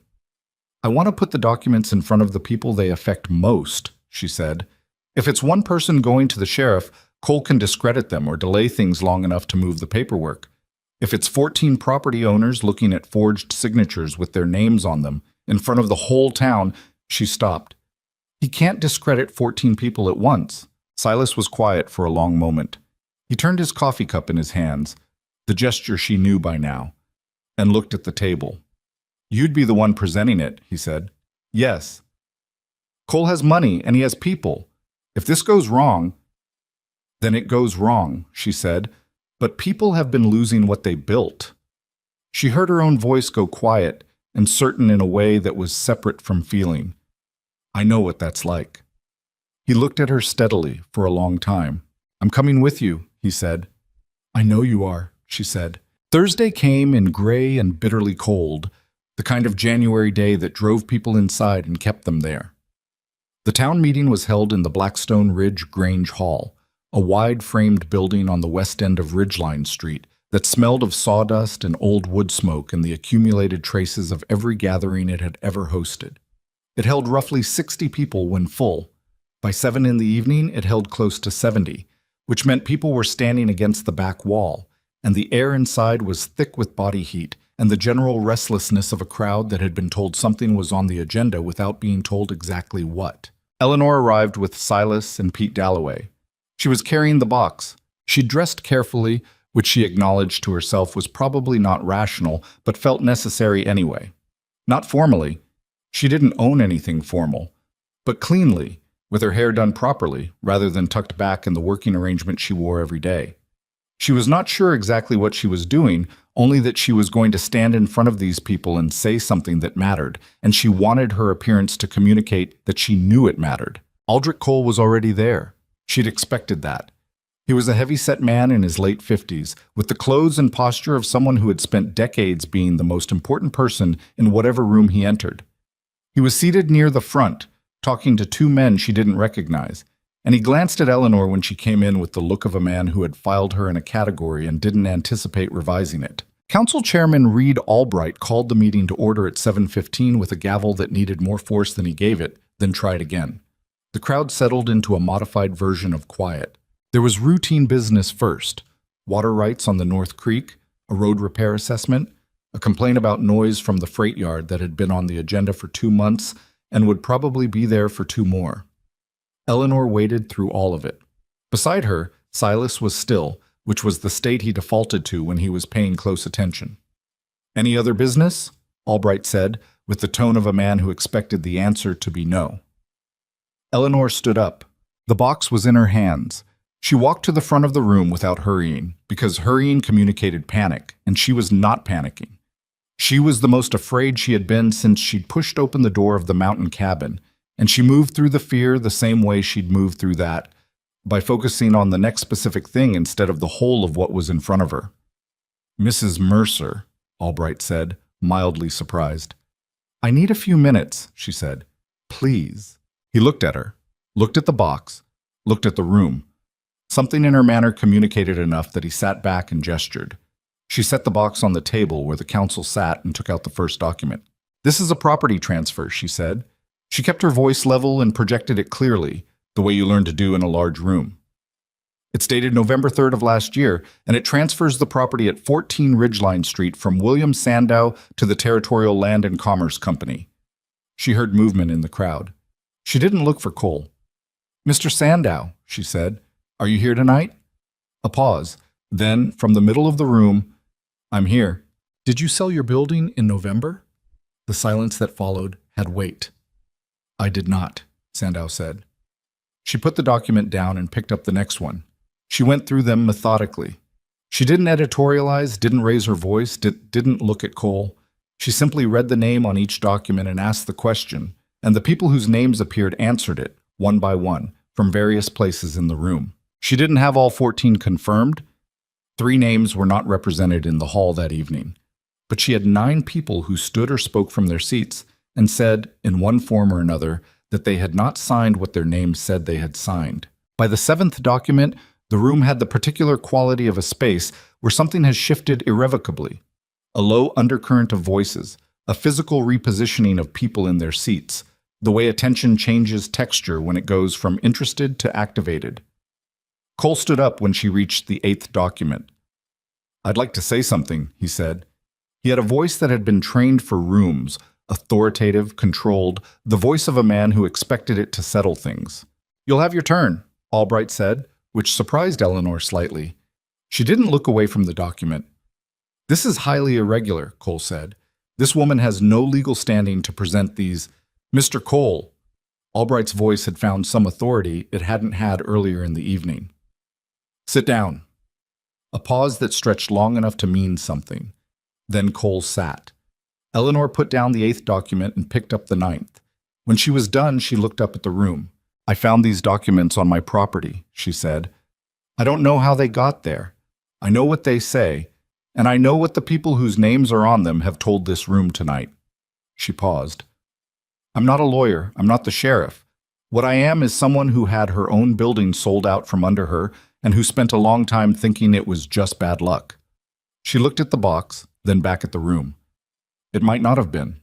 She picked up the box and stepped back from the table. The room erupted. Not violently. There was no single dramatic moment. It was more like a pressure that had been building, releasing all at once. Conversations breaking out everywhere simultaneously. People turning to each other. Sandow pushing forward toward the council table. 2 other men she didn't recognize following closely behind. Cole was on his feet again, but the men he'd been talking to earlier had moved slightly away from him, which was the specific kind of physical distancing that happened when a person's proximity became a liability. Silas appeared at Eleanor's elbow. He said nothing. He just stood beside her in the way that he had, which was enough. Pete Dalloway, behind them both, said under his breath, "Well, that went about as expected." "Was that good or bad?" Eleanor said. "I genuinely have no idea," Pete said, "but I don't think he's walking out of here the same way he walked in." He was right about that. Cole left before the meeting formally adjourned. He left with his 2 companions and without speaking to the council, which everyone present understood to mean something even if they couldn't have articulated exactly what. The sheriff, a quiet, careful man named Broder, who had been listening from the back wall the entire time, came forward as Cole's departure cleared space, and he and Albright and 3 of the property owners gathered around the council table and began talking in the low, focused voices of people who have just received information that changes their immediate plans. Eleanor stood to the side and watched it happen. She was shaking slightly, which she was aware of and which she hoped was not visible. It wasn't the dramatic aftermath she might have imagined, if she'd imagined it at all. It was just people in a cold hall on a January night, rearranging their understanding of the last several months, talking fast and seriously about what came next. Vera Hollis materialized beside her at some point. "You knew the Sandow transfer was forged," Vera said. It was not a question. "I was fairly sure." "How?" "He talked about a new delivery contract at the Harvest Supper. On the same day the document says he transferred his building. A man who just sold his property doesn't take on new contracts."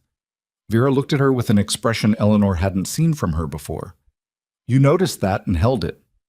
"I didn't know I was holding it until I saw the document," Eleanor said. Then it fit. Vera was quiet for a moment. "Agnes Pruitt is going to have a terrible time with this," she said. Eleanor looked at her. "She'll have to completely revise her opinion of you," Vera said. "It'll take her months. The effort will be visible." It was the most obliquely warm thing Vera had ever said to her. Eleanor recognized it as such. "I'm devastated for her," Eleanor said. Something that was unmistakably a smile crossed Vera Hollis's face, brief and genuine, before she rearranged it back into its normal configuration. Outside, the January night was sharp and clear, the stars the same hard, cold brightness they'd been on the morning Eleanor and Pete had ridden up into the mountains. Silas brought the wagon around, and she climbed up beside him, and Pete settled into the back with his coat pulled up around his ears. They rode the first mile in silence. "You all right?" Silas said. "I'm still shaking," she said. "You didn't look it." "I was." He was quiet for a moment. The horse moved steadily in the dark, the road familiar enough that neither of them was thinking about navigation.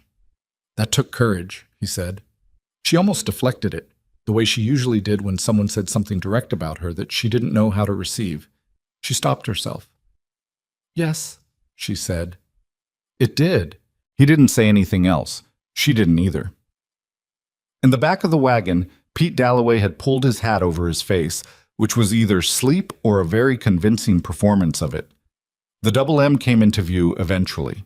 The low shape of the buildings in the dark, the light in the bunkhouse window, the particular quality of a place that has been lived in long enough to feel like it knows you're coming. Eleanor carried the empty box inside and set it on the kitchen table. She stood in her kitchen, the kitchen she'd built on land she hadn't expected to be on, in a life she hadn't expected to be living. And she felt the shaking finally slow, the way adrenaline left the body when there was nothing left for it to do. The starter was in its crock on the shelf. She checked it automatically, the way she checked it every night, the same gesture she'd made 10,000 times. It was doing what it always did, growing slowly, reliably, in the dark. She covered it back up and went to bed. The legal process was nothing like the town meeting.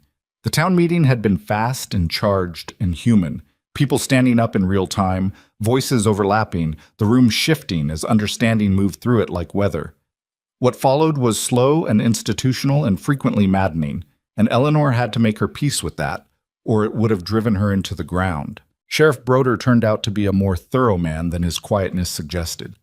He took the documents the same night of the meeting, signed a receipt for them in his careful handwriting, and spent the next 3 weeks building a case with the methodical patience of someone who understood that a rushed case against a man with Denver lawyers was a lost case. He interviewed every property owner named in the documents. He sent correspondence to the county recorder's office and to a territorial judge he apparently trusted. He did not arrest Aldrich Cole, which frustrated half the town, and he explained to Eleanor when she came to ask about it directly that an arrest without sufficient grounds would give Cole's attorneys exactly the opening they needed to have everything dismissed. "You want it to stick," he said. "I want it to stick," she confirmed. "Then let me do it the right way." She did. It was one of the harder things she'd done, and she'd done some difficult things recently. Cole had left Blackstone Ridge the morning after the town meeting. His men had been seen loading wagons before dawn, which was the action of someone who knew the next several days were not going to be hospitable. He'd gone back to Denver, and for a period of about 6 weeks, it appeared to half the town that he had simply escaped, that the distance and the lawyers and the machinery of money would absorb what had happened in the Grange Hall and reduce it to nothing. Eleanor didn't believe that. She didn't know that she was right not to believe it. It was possible Cole would evade consequence. It happened often enough in the world that only a fool would rule it out entirely. But she had put 14 documents in front of 60 people, and 9 of those people had stood up or spoken from their seats, and she had decided to believe that 60 witnesses to a thing was harder to make disappear than one. She was right, as it turned out, but she didn't know that yet for a while, and the while was uncomfortable. In February, the territorial judge appointed a county examiner to review the property transfers. The examiner was a small, precise man from Colorado Springs who arrived with a leather satchel and an expression of professional neutrality and spent 11 days in Blackstone Ridge going through records. He interviewed Eleanor twice. He interviewed Sandow and 4 other property owners, and the county clerk and 2 people she didn't recognize who had arrived from Denver and conducted their business without explaining themselves to anyone. On the 11th day, he left without announcing his conclusions, which was apparently standard procedure and which Eleanor found deeply frustrating. The conclusions arrived 5 weeks later in the form of a document sent to Sheriff Broder, who sent word to Eleanor, who came to the sheriff's office on a cold Tuesday morning in late March and read it, standing at his desk because she couldn't make herself sit down. 11 of the 14 transfers had been determined fraudulent. The remaining 3 were under continued review. Aldrich Cole had been formally charged with fraud and forgery under territorial law. 2 of his associates had been charged as well. The properties were to be restored to their lawful owners pending the completion of the legal process, which the document noted could take an additional several months. She read it twice. 11, she said. 11 confirmed, Broder said. Likely more when the review finishes. She set the document down on his desk. Her hands were steady, which surprised her slightly. "My building," she said. The one on Ridgeline Street. Is in the 11, Broder said. She nodded. She'd thought it probably was, but she had been careful not to assume. What happens to it? It goes back to Gerald Pratt. The sale to Cole's company is voided. He paused. What happens after that is between you and Pratt. She thought about this building on Ridgeline Street, the flour sack curtains she'd hemmed crooked, the 4 tables, the chalkboard with its blocky lettering. She thought about whether she wanted to go back to it. She thought about the kitchen on the Double M, the east-facing window, and the morning light on the work counter, and the way the bread smelled differently out here than it had in town. Bigger somehow, more open, as if the air itself was less confined. Thank you, she said to Broder. She walked back to the wagon in the thin March light and sat in it for a moment before she picked up the reins. She didn't want to go back. She realized it fully and clearly, sitting in the wagon outside the sheriff's office on a Tuesday morning, and it had the quality of something she'd actually known for a while without quite letting herself say it. The bakery on Ridgeline Street had been what she had, the only thing she'd had for a long time, and she had held onto it with both hands and poured herself into it because losing it felt like losing the last version of herself she recognized. But that was before. Before the Double M and the kitchen with the east window and the bread that smelled different out here, and 7 ranch hands who drank coffee at her table in the mornings, and told her things about the land that she'd been putting in her bones gradually, the way water gets into stone. She picked up the reins and headed home. Gerald Pratt came to see her in April. He came to the ranch, which she suspected cost him something. He was a town man, not comfortable on working land, and he stood in the yard with his hat in his hands and said that the building was his again, and that he felt, given the circumstances, that he owed her the first offer on a new lease. She looked at him for a moment. I appreciate that, she said, but I'm not coming back to Ridgeline Street. He blinked. You're going to give up the bakery? I'm going to expand it, she said. Here. She'd been working on the plan since February, which was a measure of how certain she'd been even before she'd admitted it to herself. The storage building was already functioning as a proper kitchen. What she'd been turning over was the question of what came next. Whether the next thing was simply personal production, bread for the ranch, and a few regular orders from people in town who'd been asking, or whether it was something larger. She talked to Silas about it one evening, laid it out the way she laid most things out, directly, without softening the rough edges. I want to build a proper room off the kitchen, she said. Tables. Not many. Maybe 6. For the hands who want somewhere better than the bunkhouse to eat. And for travelers coming off the South Road. We're the first working property they hit after the Ridge Pass. They're going to be cold and hungry. Silas had looked at the kitchen building and then at her. That's not a bakery anymore. That's a cookhouse. It's both, she said. I know bread. I'll learn the rest. Clyde's not going to love this. Clyde is tired, she said. I've watched him. He's been doing it too long and he doesn't enjoy it anymore. He can stay on and help, or he can have less to do. Either way, I'm not taking his job. I'm building something next to it. Silas turned the matter over in the way he turned things over, slowly, without rushing to a position. What do you need from me? Lumber and labor to build the room. I'll cover the rest. With what? I have savings, she said. Not all of it went into the original bakery. He looked at her. How long have you had this figured out? Long enough, she said. He almost smiled. All right. The room went up in May, when the ground was soft enough to work properly, and the weather had decided to behave. It was not a beautiful room. It was a practical room, board-framed and solid, with 6 tables and a stone fireplace on the north wall, and 2 windows on the south side that let in the afternoon light. Eleanor hung curtains from proper fabric this time, though she still hemmed them herself, and they still came out slightly uneven, which she had accepted was simply a fact about her and hemming. Tom Mercer came home from Denver in June. He arrived on the afternoon stage, a 13-year-old who was tall for his age and who had his father's quietness and his father's careful eyes and absolutely none of his father's patience with silence, which Eleanor discovered within approximately 40 minutes of meeting him. He talked. Not nervously. He simply had things to say and said them. And he was curious about everything in the way that well-educated children were curious, with a precision that made questions feel like genuine inquiries rather than politeness. He came to her kitchen the first morning after his arrival, which she had not expected, and stood in the doorway and said, Dad said you're a baker. I am. He said you're good. He said that? He said the bread is good. Tom corrected himself with the pedantry of a boy who'd been well schooled. He talks about the bread a lot. She handed him a cup of coffee, which he accepted with the seriousness of someone who'd recently decided he was old enough for it. Do you bake? She asked. No, I'm bad at it. He sat down at the table without being invited, which she found she didn't mind. I'm good at arithmetic, and I'm decent at Latin, and I can ride better than most boys at school. Those are good things to be. Dad thinks so. He drank his coffee with a focused expression. Are you going to stay? She looked at him. Am I going to stay where? Here, on the ranch. He said it without looking up from the cup, in the tone of a child asking something he'd been holding for a while. Dad's had people come and go. He doesn't say much about it, but I can tell. I'm going to stay, she said. He glanced up then, assessed her with those careful eyes. Okay, he said, and went back to his coffee. That was, she thought, about as much of a welcome as she was going to get from a 13-year-old boy whose father had remarried while he was away at school, and she decided it was sufficient. Danny Cruz came out to the ranch twice a week through the summer months.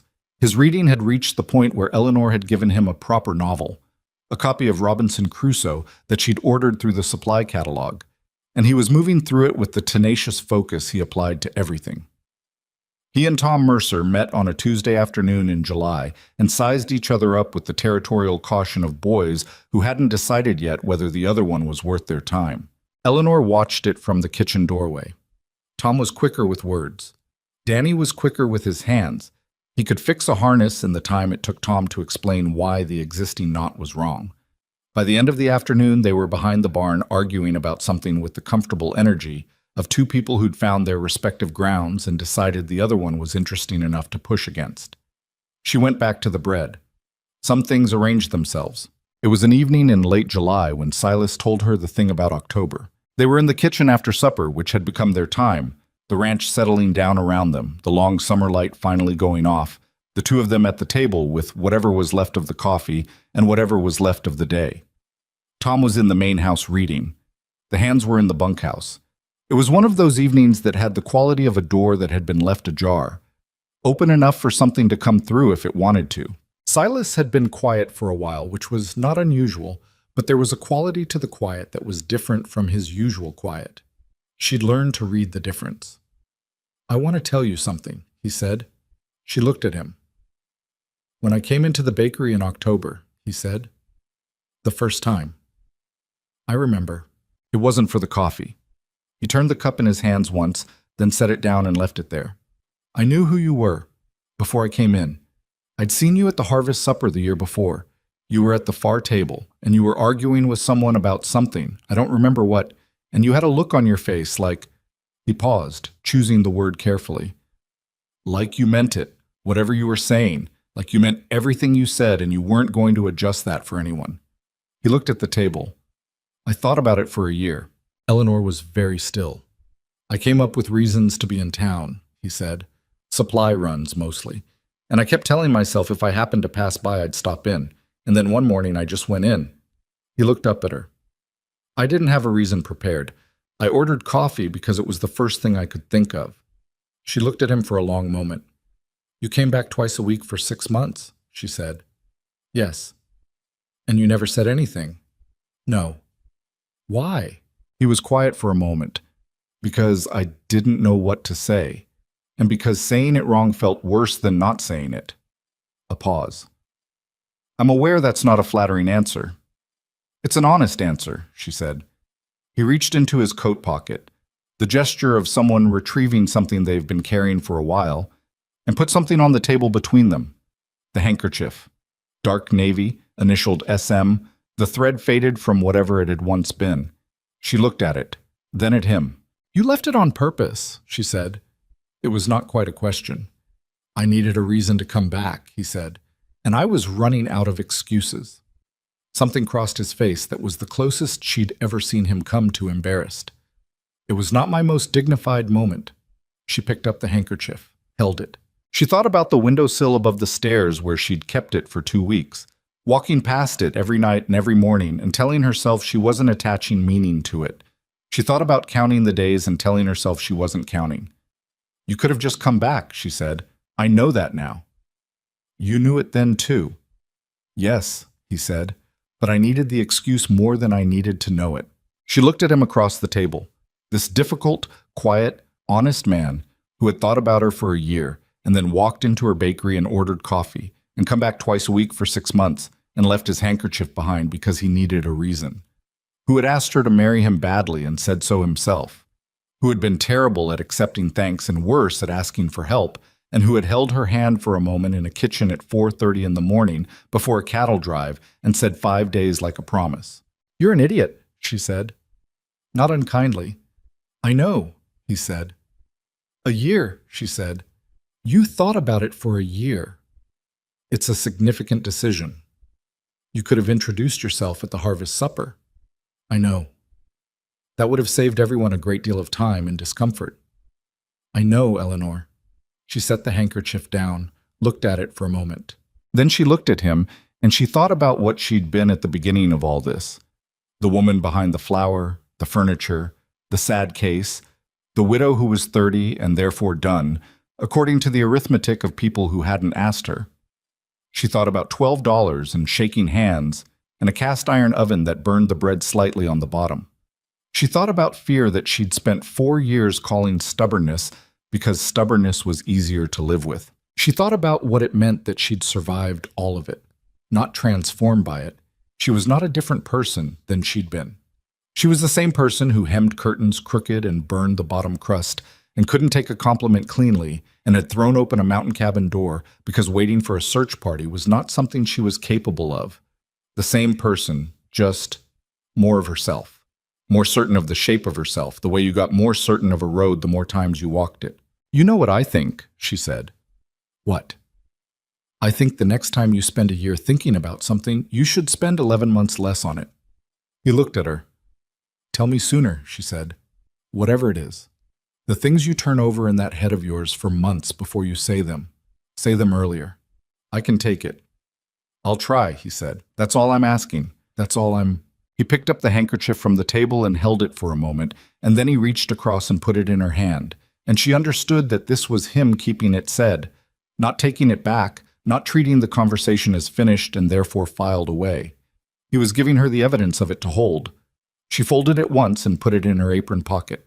Outside, the summer dark had come down fully, the sky above the Colorado plain thick with stars. Somewhere in the main house, Tom was probably still reading. In the bunkhouse, Pete was likely asleep with his hat over his face. On the south road, the first autumn travelers were probably already coming down from the ridge pass, cold and hungry, not yet knowing that there was a kitchen at the first ranch off the high country road where the bread came out every morning and the coffee was strong and the welcome was unspectacular and genuine. The dining room opened in September, not with a ceremony. Eleanor didn't hold with ceremonies that she hadn't specifically asked for. It opened the way most real things opened, which was gradually, with the first traveler stopping because he saw the light in the window and smelled something worth stopping for, and then a second one the following day, and then word moving along the south road the way word moved on roads, slowly at first, then faster than you'd expect.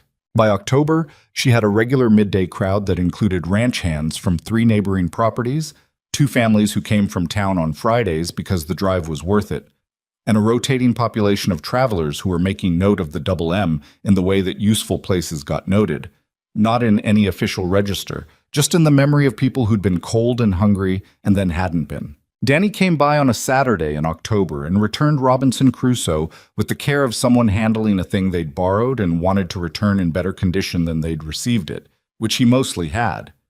He'd folded one page corner, which Eleanor decided not to comment on. What's next? He asked. She had a copy of David Copperfield on the shelf. She'd been saving it. This, she said. It's longer and harder.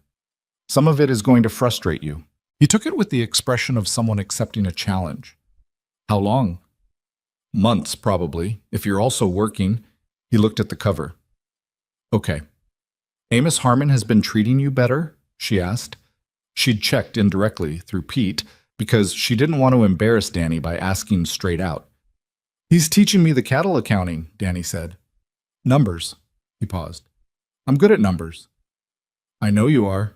He says if I keep at it, I can be a foreman before I'm 20. She looked at him.